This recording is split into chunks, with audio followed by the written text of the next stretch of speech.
बिस्मिल्लाहिर्रहमानिर्रहीम। अस्सलाम वालेकुम मेंबर्स, व्यूअर्स, वो सब खैर खैरियत से होंगे। आज की वीडियो में जी डिस्कस करते हैं फर्दर 2 दिन है इस वीक में, और उसमें क्या बेहतर स्ट्रेटजी हम जो सी वो अडॉप्ट कर सकते हैं जिससे हमें मज़ीद कोई अच्छा प्रॉफिट मिल जाए, कोई अच्छा स्टॉक हम फोकस कर लें।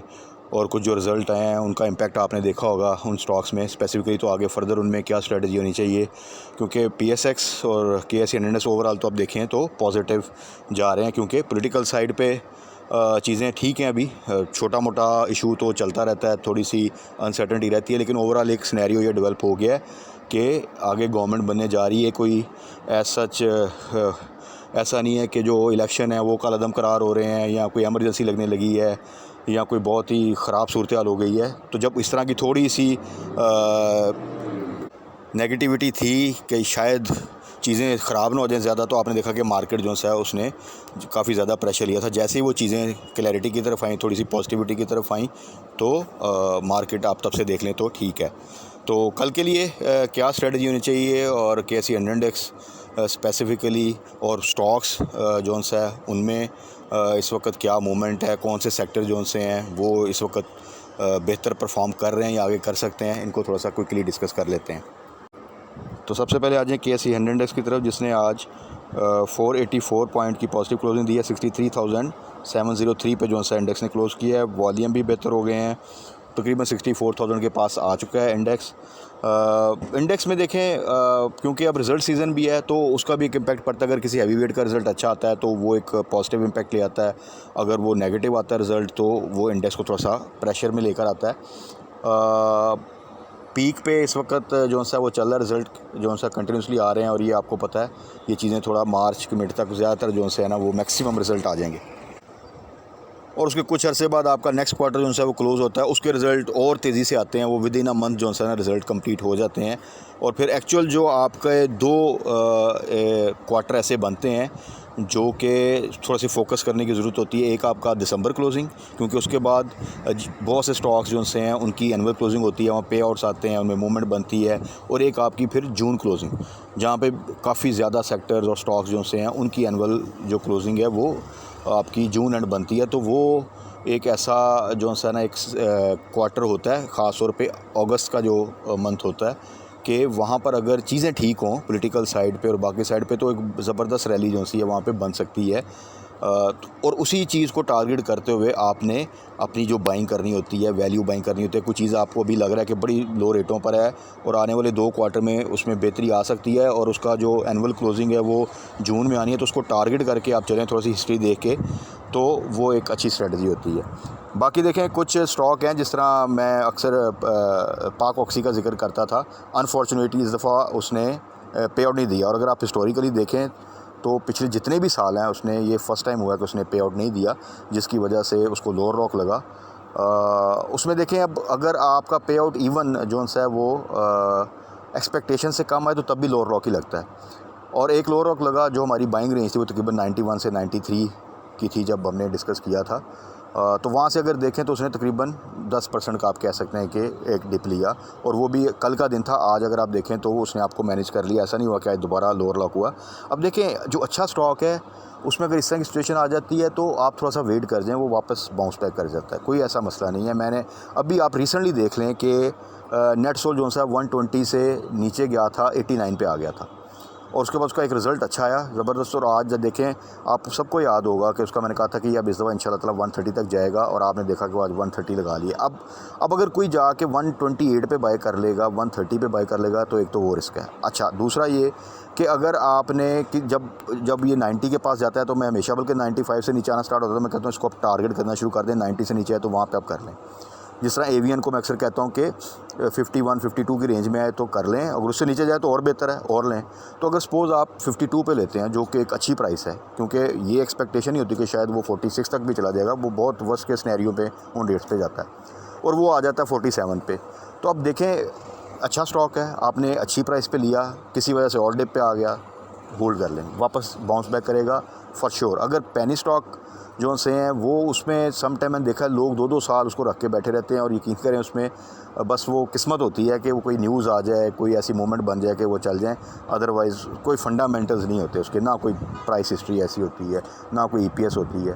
तो ये जो स्टॉक्स हैं जिनके मतलब ऑन ग्राउंड प्लांट्स हैं, जो कि मल्टीनेशनल कंपनीज़ हैं, बहुत से स्टॉक्स जो से हैं उनके पीछे, तो उनमें अगर आप डरते हैं तो ये फिर आप स्टॉक मार्केट में उस तरह कभी भी पैसा नहीं कमा सकेंगे। जिस तरह एबट है, अभी मैं उसको बार बार मेंशन करता हूँ, आपने देख लिया वो तकरीबन 100 से सवा 100 की रेंज में मूव करता है वो। और अगर आपने किसी ने हाई साइड पे बाय भी कर लिया, अगर सपोज 470 पे भी किसी ने बाय कर लिया था तो आप देखें कि वो 400 तक आ गया, कोई मसला नहीं, और अब दोबारा आपने देखा कि वो 500 पे आ गया। विद इन मंथ ये तमाम मूवमेंट जो सी है ना वो हुई है। नेटसोल का मैंने आपको बता दिया है। इसी तरह सिस्टम देख लें 370 तक गया है और अब वापस आ गया और अभी उसमें मूवमेंट बनेगी, क्योंकि आईटी स्टॉक में देखें अगर तो आप ये अगर आज के आप वॉल्यूम लीडर्स में देखें तो अब छोटे स्टॉक भी आपने देखा कि वो थोड़े से चल रहे हैं। वॉल्यूम लीडर्स में ज़्यादातर तो आपके छोटे स्टॉक ही हैं, लेकिन अगर इसमें आप देखें 2 स्टॉक जो से हैं टेली और टीआरजी, अच्छा दोनों आईटी सेक्टर के स्टॉक्स हैं, एक कैप है और एक लोअर लॉक की तरफ है तकरीबन आप कह सकते हैं। वो रीज़न ये है कि एक का रिज़ल्ट बेहतर आया है और वो बेहतर रिज़ल्ट आना एक चीज़ थी, प्लस वो ऑलरेडी करेक्ट किया हुआ था काफ़ी, सेम जैसा कि नेटसोल के साथ हुआ था कि वो पॉलिटिकल सिचुएशन की वजह से उसने काफ़ी करेक्शन लेके वो 90 के आसपास आया हुआ था, 89 के पास आया हुआ था और वहाँ से उसका रिज़ल्ट अच्छा आया तो उसने एकदम फिर मूवमेंट ज़बरदस्त बनाई। अगर यही रिज़ल्ट शायद 130 पे आता, 120 पे आता तो शायद इतनी एग्रेसिव मूवमेंट ना बनती। सेम विद टेली वैसे तो स्लो स्टॉक है, छोटा स्टॉक है, लेकिन आपको पता है ये डबल डिजिट 10 से ऊपर जाकर वापस आया, करेक्ट होता होता 7 के पास आया हुआ था, तो वहाँ पे उसका रिज़ल्ट बेहतर आया तो उसमें एकदम आपने देखा कि आज मूवमेंट बन गई। अच्छा टीआरजी का मैं हमेशा कहता हूँ कि उसका बड़ा अनप्रडिक्टेबल रिज़ल्ट होता है और उसकी ईपीएस भी डबल डिजिट्स में जाती है, अगर जाती है तो, और लॉस भी डबल डिजिट्स में जाता है तो जाता है, मतलब कोई ये नहीं होगा कि वो 0.5 जो सारा लॉस पर शेयर आया है या 0.5 ईपीएस आई है, नहीं आएगी तो 7, 8, 10, 12 की ईपीएस आ जाएगी, लॉस भी आएगा तो 5, 6, 7, 8, 10, 12 डबल डिजिट में चला जाएगा, तो उसमें फिर ये इस तरह की एक सिचुएशन बनती है। तो इसलिए उसकी हमेशा बड़ी एग्रेसिव मूवमेंट रहती है, लेकिन उसमें सट्टा बड़ा चलता है, तो थोड़ी सी आपकी टाइमिंग ठीक हो, थोड़ा सा वेट कर जाएँ तो मूवमेंट फिर अगर आपकी एंट्री लो लेवल पे बिल्कुल लें तो आपको अच्छा गेन मिल जाता है, लेकिन वो थोड़ी सी टाइमिंग सेट करनी पड़ती है, पेशेंस के साथ चलना पड़ता है क्योंकि उसकी एक अपनी मूवमेंट होती है। मीनवाइल सिस्टम जो सा है उसका रिज़ल्ट आना है अभी, और एवीएन का भी आना है, ये 2 आईटी सेक्टर के स्टॉक्स के आने हैं और दोनों ही ठीक रेंज में है, मतलब बिल्कुल लो के पास नहीं। सिस्टम का मैंने आपको बताया कि 370 को टच करके आया था, वहाँ पे भी पैनिक थी, बहुत से दोस्त पूछते थे कि जी 370 तक आ गया तो ये तो अब पता नहीं, आपको पता ना व्हाट्सअप ग्रुप पे फिर साथ ही शुरू होता है जी कि इस दफ़ा इसने 390 ब्रेक कर दिया, अब ये 350 तक जाएगा, अब 370 के पास आ गया, अब ये 300 पे जाकर रुकेगा। उस चक्कर में लोग सम टाइम अपना लॉस जो है वो बुक कर लेते हैं और वहाँ से वो बाउंस बैक किया और 416 तक आई थिंक उसने जो है ना वो लगाया है, और अभी भी अगर आप देखें तो तकरीबन वो 30-40 पॉइंट ऊपर ही है इस वक्त। एवीएन भी आपका आई थिंक 47 को टच करके वापस जो है ना वो आया हुआ है। तो इन दोनों के रिज़ल्ट आने हैं और सिस्टम के अगर आप प्रीवियस रिज़ल्ट देखें तो अच्छी ग्रोथ है। System is a huge company अगर आप देखें तो, और उसके रिज़ल्ट अल्टीमेटली अच्छे ही आने हैं, तो ये अपॉर्चुनिटी है कि अगर वो 400 से नीचे मिले तो उसको आप एवरेज करें, बाय करें, रोक लें, इंशाल्लाह ताला वो आपको आगे गेन दे के जाएगा। IDYM का रिज़ल्ट भी अच्छा है, उसको आप होल्ड कर लें। जो हम एक्सपेक्ट कर रहे थे कि उसमें मूवमेंट बनेगी, अब इंशाल्लाह नेक्स्ट क्वार्टर्स में आप देखेंगे कि उसमें बड़ी एग्रेसिव मूवमेंट बनेगी। सेम जिस तरह 1-2 साल पहले आपको याद हो मिचेल्स जो सा था, वो किस तरह तकरीबन 2 साल वो बिल्कुल 10 के स्पैन में मूव करता रहा। बीच में एक दफ़ा उसमें मूवमेंट बनी थी, 120 तक गया था और फिर वापस आ गया था 80s में, लेकिन अब जो उसकी मूवमेंट बनी फिर आप सबको याद होगा कि वो तकरीबन 350 तक गया था और फिर अभी डिप लेके वापस आया, रिज़ल्ट अच्छा आया, फिर वो अपर कैप था। तो ये जो IDYM है सेम इस तरह की मूवमेंट आप उसमें एक्सपेक्ट कर सकते हैं। टाइम लगेगा थोड़ा सा, लेकिन आप इंशाल्लाह ताला इस साल उसको थोड़ा सा टारगेट कर लें, अच्छे रेट्स पर है और सबसे बड़ी बात कि उसमें अब इम्प्रूवमेंट नज़र आ रही है, तो आने वाले क्वार्टर्स में किसी वक्त वो पे आउट भी दे सकता है। रिज़ल्ट भी अच्छे कंटिन्यूसली आ रहे हैं और उसकी जो सब्सिडरी सनराइज़ जो है ना सनरेज़ टेक्सटाइल भी है, ये टावलर्स भी इसी ग्रुप में है, इंडस ग्रुप में, तो वो दोनों भी अगर आप देखें तो उनके रिज़ल्ट बेहतर जा रहे हैं।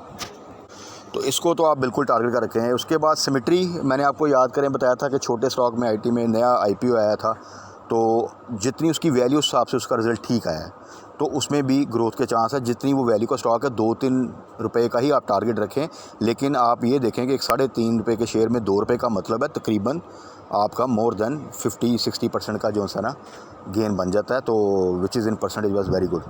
तो यही टाइम है कि यहाँ पे आप उसको जो है ना वो बाय करें, रादर के जब वो फिर 4.5-5 पे गया हो तब एंट्री लेंगे तो फिर थोड़ा सा रिस्क फैक्टर बढ़ जाता है।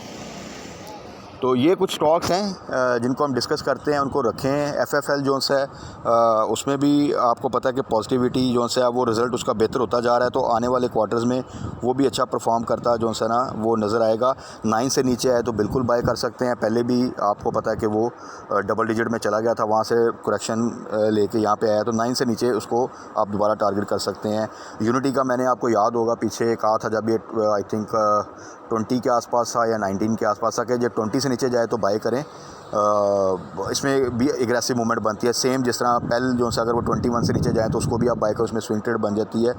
तो यूनिटी जो है उसने भी जो है ना वो आज अपर कैप जो है ना वो किया है। पीटीसी जो है ऑलरेडी थोड़ा सा ये 11-12 का रेट जो है थोड़ा सा इसमें यहाँ पे आके रेजिस्टेंस शो करता है, तो ये अगर 10 के आसपास जाए उससे नीचे जाए तो वहाँ पे बिल्कुल आप इसको बाय कर सकते हैं।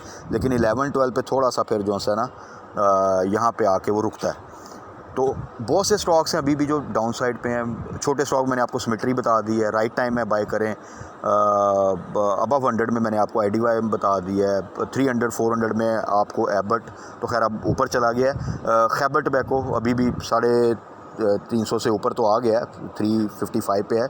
ये तो कुछ अर्सा पहले 330 पे था, तो ये भी मैंने आपको बताया था कि ये भी इंशाल्लाह ताला आपको ज़बरदस्त जो है ना वो एक रैली देगा। बाकी नेट सोल जो है अब उसमें तो ये है जी कि 125 का स्टॉप लॉस है और होल्डिंग है, अब यहाँ पे बाइंग नहीं है।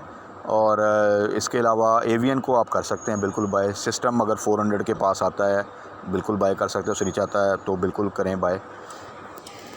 OGDC की स्विंग ट्रेड की मैंने आपको रेंज बता दी हुई है कि 115 से नीचे है तो बाय करें, 125 से ऊपर जाए तो आपने सेल करना है। तो ये कुछ स्टॉक्स हैं इन्हीं में अगर आप प्ले करें अच्छे तरीके से तो आपको अच्छा जो है ना वो गेन मिल सकता है। बीच में इन बिटवीन हम कुछ स्टॉक्स जो है वो ऐड करते रहते हैं। अब अगर आप 10 स्टॉक्स को फोकस करते हैं, हम उनको डिस्कस करते हैं, 12 को करते हैं, तो उसमें से डेफिनेटली ये नहीं हो सकता कि 12 के 12 स्टॉक जो हैं वो एक ही टाइम पे आपको प्रॉफिट दे दें, या ये भी लाजमी नहीं कि 12 के 12 प्रॉफिट ही दे दें। कोई एक आधा ऊपर नीचे हो सकता है, लेकिन उसकी भी स्ट्रेटजी फिर ये होती है कि उसका प्लान बी जो है ना आपने फॉलो करना होता है। ऐसा नहीं है, कोई स्टॉक ऐसा नहीं है कि जो खुदा न खास्ता कोई पेनी स्टॉक है या जिसके फंडामेंटल्स नहीं है या जो कि इस तरह का है कि वो अब कभी भी ऊपर नहीं जाएगा। सारे स्टॉक जो हैं वो जो डिस्कस करते हैं वो इसी टारगेट पे करते हैं कि इंशाल्लाह अल्टीमेटली वो जो हमने टारगेट सेट किए हैं उसको अचीव करेंगे। अल्लाह की बस मदद जो सी है वो होनी चाहिए। तो बाकी कल मार्केट क्लोजिंग के बाद फर्दर डिस्कस कर लेंगे। स्टे पॉजिटिव, स्टॉक्स का ख्याल रखें, पेशेंस के साथ होल्ड करें जहाँ पे थोड़ा सा आपको टाइम चाहिए, और जहाँ पे अच्छे स्टॉक निचले लेवल पे मिलते हैं बिल्कुल बाय करें, और जहाँ पे अच्छा प्रॉफिट मिल रहा है वहाँ पे फिर स्टॉप लॉस के बगैर आपने नहीं रहना। वो चाहे मैं मेंशन करूँ ना करूँ, स्टॉप लॉस आपने उसका डेफिनेटली लगाना है, तो फिर आप अपने आप को इस तरह सिक्योर कर लेंगे। ये एक जनरल रूल है। तो बाकी कल मार्केट में फर्दर डिस्कस कर लेंगे। तब तक अपना ख्याल रखिएगा, दुआ में याद रखिएगा। स्टे ब्लेस्ड, अल्लाह हाफ़िज़।